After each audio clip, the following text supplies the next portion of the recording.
Following is the average balance sheet of Alpha Limited. Paid up share capital, P&L account or current liability. Land or building, plant and machinery, less accumulated depreciation, stock, debtor or bank. With the help of the following additional information furnished below, you are required to prepare trading and P&L account and a balance sheet as at 31st March 2019. The company went in for reorganization of capital structure with share capital remaining the same. जो closing में share capital है वो opening share capital के बराबर है और ये company की liability side closing balance sheet में। इसमें शेयर कैपिटल 50% है बैलेंस शीट की टोटल का, 15% P&L, 10% डिबेंचर और 25% creditor. The debenture were issued on 1st April, interest being paid annually on 31st March. Additional plant and machinery had been bought and a further 5,000 depreciation written off. Land and building remain unchanged. Total fixed assets then constituted 60% of total fixed and current assets. Working capital ratio was 8:5. Quick ratio 1:1. The receivable 4/5 of the quick assets to sales ratio revealed a credit period of 2 months. There were no cash sales. Return on net worth 10%. GP sales का 15%. Stock turnover was 8 times for the year. Ignore taxation. चलिए सबसे पहले तो हम calculate करते हैं, हम यहाँ पर प्रिपेयर करते हैं format trading and P&L account. Opening balance sheet दी हुई है तो उसमें जो स्टॉक दिया हुआ है वो ओपनिंग स्टॉक हो गया। Opening stock is 21,000। फिर इसमें आएगी purchase to gross profit by sales और बाय क्लोजिंग स्टॉक।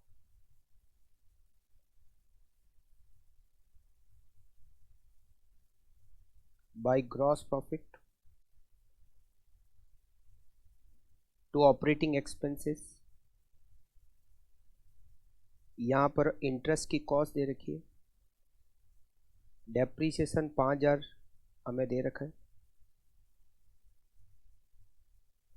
टैक्स है नहीं तो नेट प्रॉफिट। फिर बैलेंस शीट,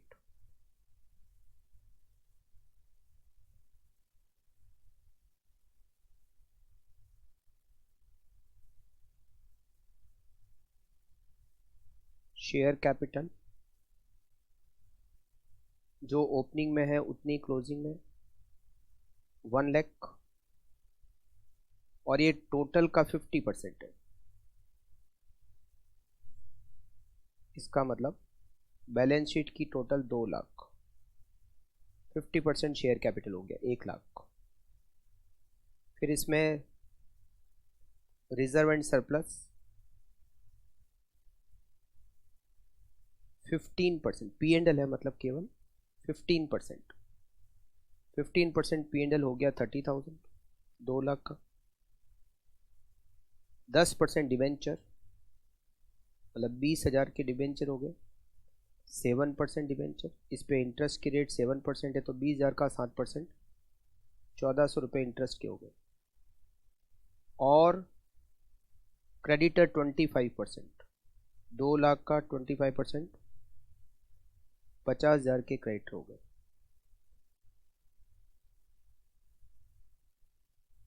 फिर लिखा हुआ है कि क्लोजिंग में लैंड और बिल्डिंग सेम है तो लैंड बिल्डिंग ओपनिंग में 80,000 है तो क्लोजिंग में भी 80,000।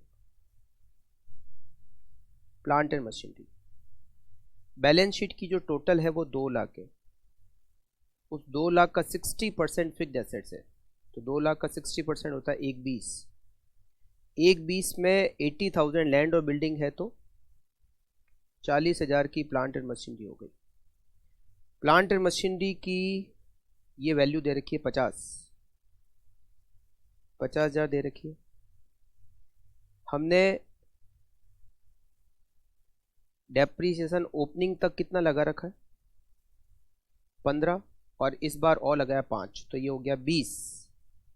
तो 50 में से 20 अगर माइनस करें तो क्लोजिंग वैल्यू 30 होनी चाहिए। इसका मतलब हमने 10,000 की प्लांट एंड मशीनरी इस साल और परचेज की है। तो 50 में से 20 माइनस किए 30 और 10 की खरीदी, तो ये क्लोजिंग में हो गई 40। अब जो पीछे 80,000 है वो करंट एसेट्स है। करंट एसेट्स में स्टॉक है, डेटर्स है और कैश है। हमें करंट रेशियो दिया हुआ है, करंट रेशियो दिया हुआ है जो कि जिसका फॉर्मूला होता है current assets upon current liability. ये दे रखा है 8/5, 8:5 मतलब 8/5। करंट लायबिलिटी हमें बताया 50,000, तो करंट एसेट्स हो जाएगी 80,000। करंट लायबिलिटी पता है 50,000, तो करंट एसेट्स 80,000। हमें क्विक रेशियो दिया हुआ है 1:1। फॉर्मूला होता है quick assets divided by current liability. हमें इसमें करंट लायबिलिटी पता है, तो क्विक एसेट्स आ जाएगी। क्विक एसेट्स इक्वल टू 50,000 और इससे हम क्लोजिंग स्टॉक निकाल सकते हैं। Current assets minus quick assets. Current assets कितनी है 80,000, क्विक एसेट्स कितनी है 50,000, तो हमारा क्लोजिंग स्टॉक हो गया 30,000।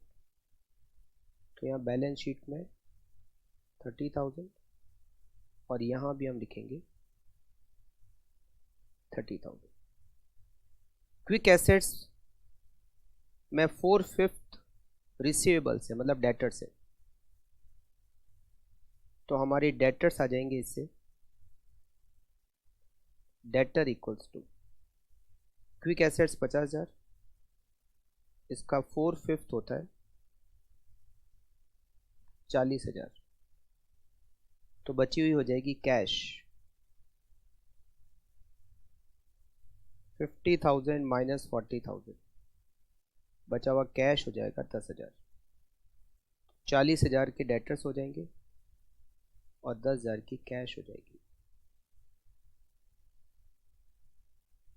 तो बैलेंस शीट तो हमारी कंप्लीट हो गई। अब यहाँ पर लिखा हुआ है डेटर्स के अंदर जो डेटर्स है is equal to 2 month credit period, मतलब जो डेटर हमने निकाले 40,000 के वो 2 महीने की क्रेडिट सेल्स के बराबर है। तो हम इससे साल भर की सेल्स निकाल सकते हैं। 40,000 डेटर ये 2 महीने की सेल्स के बराबर है, तो साल भर की सेल्स हो जाएगी 2,40,000। यहाँ लिखते हैं 2,40,000। इसका 15% जीपी है, 36,000 जीपी हो गया। तो ये जो बचा हुआ है ये परचेज हो जाएगी 270 minus 36 minus 21, purchase 2,13,000 balancing figure. 36,000 GP को आगे लेंगे। फिर लिखा हुआ है कि return on net worth 10%। Net worth 1,30,000 है, 1,30,000 का 10% होता है 13,000, ये नेट प्रॉफिट है। तो ऑपरेटिंग एक्सपेंसेस बैलेंसिंग फिगर 36,000, 36,000 में से माइनस करेंगे 13,000, 5,000 और 1,400, 16,600 ऑपरेटिंग एक्सपेंसेस, ये हो गया बैलेंसिंग फिगर।